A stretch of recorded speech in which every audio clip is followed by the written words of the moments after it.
బంగ్లాదేశ్ మాజీ ప్రధాని షేక్ హసీనాపై ఉచ్చు మరింత బిగుస్తోంది. మహమ్మద్ యూనస్ నేతృత్వంలోని బంగ్లాదేశ్ తాత్కాలిక ప్రభుత్వం ఆమెపై వరుస కేసులతో ఒత్తిడి పెంచుతున్న తరుణంలో తాజాగా భారత్ పైన సంచలన ఆరోపణలు చేస్తూ ఒక కొత్త నివేదికను సమర్పించింది.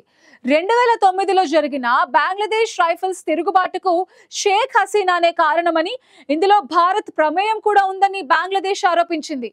భారత్ కు శరణు కోరి వచ్చిన హసీనాను అప్పగించాలని బంగ్లాదేశ్ ప్రభుత్వం కోరుతున్న నేపథ్యంలో ఈ తాజా నివేదిక రెండు దేశాల మధ్య సంబంధాలపై ఒత్తిడి పెంచే అవకాశం కనిపిస్తోంది.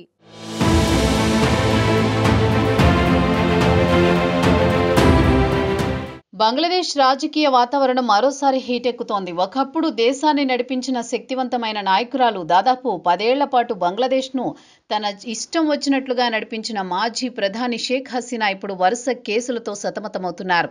కఠిన శిక్షలు, మరణశిక్ష విధించిన తర్వాత కూడా కొత్త అభియోగాలు నమోదవుతున్నాయి. బంగ్లాదేశ్లో మహమ్మద్ యూనస్ నేతృత్వంలోని తాత్కాలిక ప్రభుత్వం ఏర్పడినప్పటి నుంచి హసీనాకు ఊపిరి సలపని రోజులు మొదలయ్యాయి. ఇప్పటిదాకా ఉన్న కేసులు చాలవన్నట్లు కొత్త కమిటీల నివేదికలు, తాజా ఆరోపణలు మరింత భారంగా మారుతున్నాయి. తాజాగా బంగ్లాదేశ్ భారత్పై సంచలన ఆరోపణలు చేయడం అంతర్జాతీయంగా పెద్ద చర్చకు దారితీస్తోంది.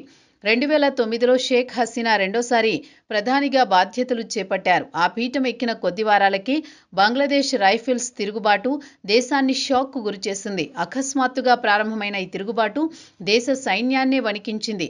సీనియర్ ఆర్మీ అధికారులతో సహా 74 మంది ప్రాణాలు కోల్పోయారు.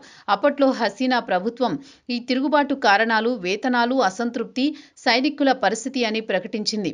కానీ ఆ సమాధానం అప్పుడే అనుమానాస్పదంగా మారింది.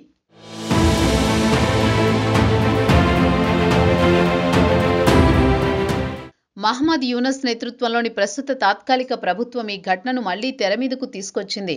Retired major ALM Fazlur Rehman నేతృత్వంలోని ప్రత్యేక విచారణ కమిషన్ తాజాగా సమర్పించిన నివేదికలో షేక్ హసీనా పాత్రపై ఘోరమైన ఆరోపణలు ఉన్నాయి. తిరుగుబాటుకు హసీనా స్వయంగా గ్రీన్ సిగ్నల్ ఇచ్చారు అని కమిటీ స్పష్టం చేసింది. అంతేకాదు అవామీ లీగ్ ఎంపీ ఫజ్లే నూర్ టాఫోష్ నాయకత్వంలో ఈ హింసాకాండ జరిగిందని నివేదికలో పేర్కొన్నారు. ఈ సంఘటన పూర్తిగా అంతర్గత కుట్ర, బలహీనపరచడానికి రూపొందించిన రాజకీయ వ్యూహమని కమిషన్ అభిప్రాయపడింది. అయితే దీని వెనుక విదేశీ శక్తి ప్రమేయం ఉందని నివేదికలో పేర్కొనడం ఇప్పుడు చర్చనీయాంశంగా మారింది. అయితే ఆ తిరుగుబాటు వెనుక భారత్ ఉందని కమిషన్ నేరుగా పేర్కొంది.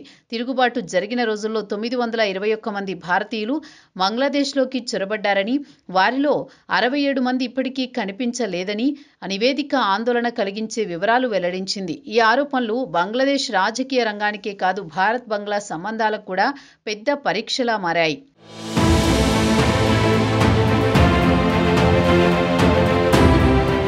హసీనా ప్రభుత్వానికి వ్యతిరేకంగా ప్రజా అసంతృప్తి గత ఏడాది నుంచే పెరిగింది. స్వాతంత్ర సమరయోధుల కుటుంబాలకు ఉద్యోగాల్లో రిజర్వేషన్లు పెంచిన నిర్ణయం బంగ్లాదేశ్ విశ్వవిద్యాలయ విద్యార్థుల్లో పెద్ద స్థాయిలో నిరసనలకు దారితీసింది.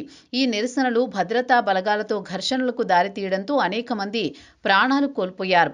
నిరసనలు హింసాత్మకంగా మారడంపై హసీనా ప్రభుత్వానికి వ్యతిరేకంగా దేశవ్యాప్తంగా ఆగ్రహం చెలరేగింది. పరిస్థితి నియంత్రణలో లేకపోవడంతో ప్రభుత్వం కూలిపోయింది. ఆ క్షణంలో హసీనా దేశం విడిచి భారత్ సరిహద్దుకు చేరుకుని ఆశ్రయం కోరారు. ఈ నిర్ణయం కూడా ఆమెపై కొత్త కేసులకు కారణమైంది. ప్రజా ఆందోళనలను అణచివేశారంటూ, హింసకు పాల్పడ్డారంటూ తీవ్ర అభియోగాలు ఆమెపై నమోదయ్యాయి. ప్రస్తుత పరిస్థితి పూర్తిగా ఆమెకు ప్రతికూలంగా మారింది. ఇప్పటికే ఈ కేసులో మరణశిక్ష, మరో కేసులో 21 ఏళ్ల జైలు శిక్ష విధించారు. తాత్కాలిక ప్రభుత్వం ఆమెను ఫ్యూజిటివ్గా ప్రకటించి భారత్ను ఆమెను అప్పగించాలని కోరుతోంది. కానీ భారత్ మాత్రం ఈ అంశాన్ని పూర్తిగా పరిశీలిస్తాం, తొందరపడం అనే తటస్థ వైఖరి అవలంబిస్తోంది. భారతదేశం స్పందించే విధానం ఇప్పుడు ఆసియా రాజకీయ సమీకరణాలకు కీలకంగా మారింది. ఎందుకంటే తాజా కమిషన్ నివేదిక ఆమెపై మాత్రమే కాక భారత్పై పెద్ద ఆరోపణలు మోపింది.